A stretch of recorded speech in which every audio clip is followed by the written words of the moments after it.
Himachal wire के ghost story section में आप सभी का बहुत बहुत स्वागत है।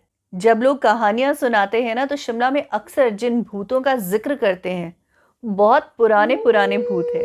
कोई प्रिंस का भूत है, कोई किसी ब्रिटिशर का भूत है। आज की कहानी में भी एक बहुत पुराना भूत है। कहानी पूरी सुनिएगा, घोस्ट स्टोरी बीच में छोड़ के मज़ा नहीं आता।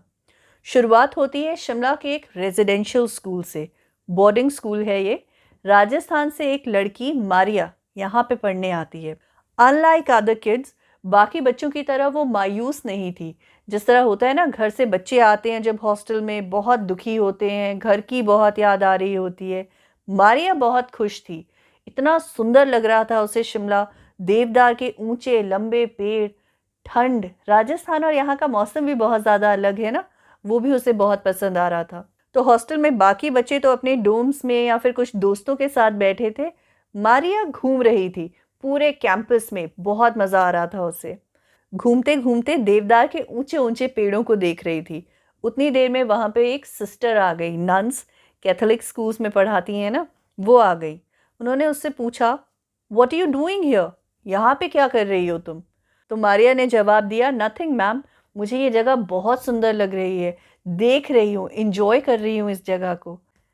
तो सिस्टर ने पहले तो उसे टोका कि हमें मैम नहीं कहते, सिस्टर कहते हैं, और इस तरह कैंपस में अकेले घूमना अलाउड नहीं है, चलो बाकी बच्चों के साथ।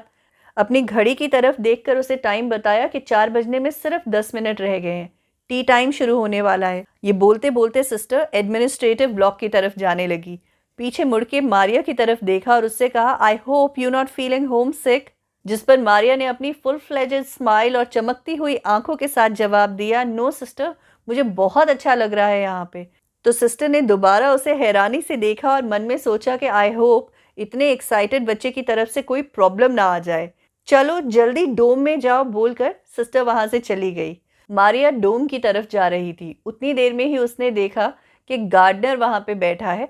मारिया ने बहुत गर्मजोशी के साथ उनको विश किया और फिर वहीं पे बैठ के फूलों को सहलाने लगी। गार्डनर ने मारिया की तरफ देखा। मारिया ने झट से बोला, मैं यहाँ पे नई हूँ, न्यू चाइल्ड। तो गार्डनर ने कहा, 1 हफ्ता हो गया है स्कूल लगे हुए, अब कोई नया नहीं है यहाँ पे, 1 हफ्ते पुराने हैं सारे। वो जो फूल को छेड़ रही थी उसके लिए उसे टोका, इसे मत छेड़ो, फूल टूट जाएगा।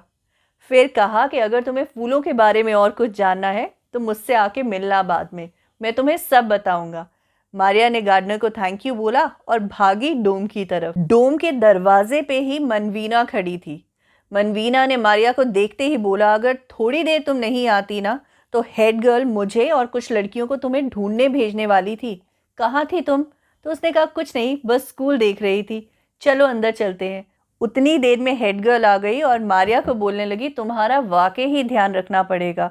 कहाँ चली जाती हो तुम? मनवीना ने मुझे बताया कितनी देर से तुम यहाँ नहीं हो। नहीं आती तो मैं कुछ लड़कियों को भेजती तुम्हें ढूंढने। जब ये दोनों बात कर रहे हैं ना, उतनी देर में एक लड़की आती है और हेड गर्ल को बोलती है, किस किस को इनविटेशन भेजना है। सुनो, इस बार पॉलिश मत लगाना मुंह पे, आईलाइनर का इस्तेमाल कर लेना। मायरा उन दोनों की बात हैरानी से सुन रही है। ये पॉलिश, ये आईलाइनर, इनविटेशन, ये सब क्या हो रहा है? तो वो पूछती है, किस बारे में बात कर रहे हो? मायरा को यहाँ पे डांट के चुप करवा दिया जाता है कि न्यू कमर हो तुम, अभी तुम्हें बताने की ज़रूरत नहीं। मायरा का भी पूरा एटीट्यूड है, उन्हें कहती है, अगर तुम्हें बताने की ज़रूरत नहीं तो मुझे भी जानने का कोई शौक नहीं। चाय पीती है और उसके बाद वो लोग बास्केटबॉल फील्ड में चले जाते हैं खेलने के लिए। रात को मायरा को अच्छे से नींद नहीं आती, सुबह सर दर्द हो रहा होता है। तो उसको मनवीना कहती है कि तुम सिक रूम चली जाओ, सिस्टर तुम्हारा ध्यान रखेगी, रेस्ट कर लो, फिर तुम ठीक हो जाओगी। वो मनवीना की बात मान के सिक रूम में चली जाती है। सिस्टर उसे कुछ गोलियां देती है, वो खाकर वहीं पर सो जाती है। शाम में उठती है। सिस्टर जैसे ही मायरा को उठते हुए देखती है, कहती है, अब तुम्हें भूख लगी होगी, मैं तुम्हारे लिए कुछ खाने के लिए ले आती हूँ, उसके बाद तुम्हारा बुखार दोबारा चेक करेंगे। सिस्टर मायरा को चाय और बिस्किट खाने के लिए देती है और बाहर एक वॉक पे जाती है। मायरा फटाफट वो चाय और बिस्किट खा रही होती है, भूख भी लगी होती है, सुबह से सो रही थी वो। इतनी देर में गार्डनर विंडो पे आता है, पूछता है, क्या हुआ? मुझे तो लग रहा था तुम एक स्ट्रॉन्ग गर्ल हो, इतनी खुश लग रही थी, आते ही बीमार भी पड़ गई। इस पर मायरा हंसती है और कहती है, रात को नींद नहीं आई ठीक से, शायद इसीलिए बुखार हो गया और सर दुख रहा था, लेकिन अब मैं बिल्कुल ठीक हूँ। गार्डनर उसे कहता है 13th द फ्राइडे जल्दी आ गया ना इस साल। मायरा उससे पूछती है इस दिन क्या होता है। इतनी देर में सिस्टर आ जाती है, पूछती है तुम किससे बात कर रही हो। तो वो खिड़की की तरफ देखती है, वहां कोई नहीं होता, गार्डनर जा चुका होता है। सिस्टर मायरा का बुखार चेक करती है, वो बिल्कुल ठीक होती है। कहती है अब तुम अपने डोम जा सकती हो। जब वो डोम में जाती है ना तो देखती है जितनी भी लड़कियां हैं वहां पे, दूसरे डोम की लड़कियां भी वहां पे आई हैं। अजीब कपड़े पहने हैं उन्होंने, मतलब जो सबसे गंदे कपड़े उनके पास थे वो पहने हैं। बालों को बुरी तरह उलझा लिया है, मुंह पर इतना पॉलिश लगाया है, आईलाइनर लगाया है, लिपस्टिक पूरी रब कर दी है। तो मायरा देख रही है ये क्या हो गया। पहाड़ी लड़कियां जो इतनी सुंदर है, जिनकी स्किन पीच की तरह है, वो इतनी बेदर्दी से खुद पर पॉलिश क्यों मल रही है। बहुत सारी लड़कियों ने सर पर पाउडर डाला होता है, चेहरे को बिगाड़ा होता है, गंदे से गंदे कपड़े पहने होते हैं। अभी मायरा उनको देखकर हैरान ही हो रही होती है कि सिस्टर बाहर से आवाज लगाती है time to sleep, lights off. सारी लड़कियां अपने बेड की तरफ भागती हैं। मायरा के हाथ में शू पॉलिश की डिब्बी पकड़ाती है और कहती है लो इसे जल्दी से अपने मुंह पे मल लो। उसे कुछ समझ नहीं आ रहा, वो हैरान है कि ये हो क्या रहा है, क्यों कर रही हैं ये सारी लड़कियां ये सब। फिर सिस्टर चिल्लाती है lights off. Myra light off करती है और अपने बेड पे जाके सो जाती है। इस बारे में सोचते सोचते उसे नींद आ जाती है। सुबह जब वो उठती है तो देखती है काफ़ी लड़कियां अपना मुंह साफ कर चुकी हैं और काफ़ी एक दूसरे की मदद कर रही हैं मुंह साफ करने में, बाल ठीक करने में। मायरा अंगड़ाई लेती हुई पूछती है रात को तुम लोग कर क्या रहे थे, ये सब हो क्या रहा था। तो एक लड़की उसकी तरफ मुड़ती है, तुमने मुंह पे पॉलिश नहीं लगाई। ये बोलते बोलते वो चुप हो जाती है। कुछ ही सेकंड में मायरा के बिस्तर के इधर उधर सारी लड़कियां खड़ी हो जाती हैं और एक टक उसकी तरफ देख रही होती है।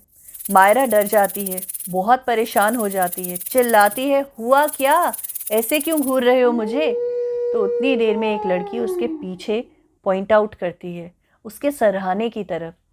वहां पर एक लाल रंग का गुलाब पड़ा होता है, रेड रोज। मायरा उस गुलाब को देखती है, कुछ समझ नहीं पाती। कहती अरे मेरे ही बेड पे पड़ा है, मेरे ही पिलो पे, और मैंने ध्यान ही नहीं दिया। फिर जो हेड गर्ल है वो मायरा को कहती है तुमने मुंह पे पॉलिश क्यों नहीं लगाया, रात को कहा था ना तुमसे। मायरा पूछती है हुआ क्या। तो वो बताती है कि पिछले 20 साल से इस स्कूल में एक प्रिंस की आत्मा आती है घोड़े पर। ये आत्मा या तो 13 नवंबर को आती है या साल में अगर कोई शुक्रवार 13 तारीख को पड़ रहा हो उस पर, दोनों में से एक में। इस बार ये शुक्रवार को आई है जो 13 तारीख पर पड़ा है, जल्दी पड़ा है इस साल ये। जो भी लड़की उस प्रिंस को खूबसूरत लगती है उसको वो उस साल अपनी गर्लफ्रेंड बनाने के लिए ये गुलाब दे जाता है। इसीलिए 7th स्टैंडर्ड और 7th स्टैंडर्ड से ऊपर की जितनी भी लड़कियां हैं इस तारीख को बहुत गंदे कपड़े पहनती है, मुंह पे पॉलिश लगाती हैं, बालों को उलझा देती है, क्योंकि मरे हुए प्रिंस की गर्लफ्रेंड बनना किसी को पसंद नहीं।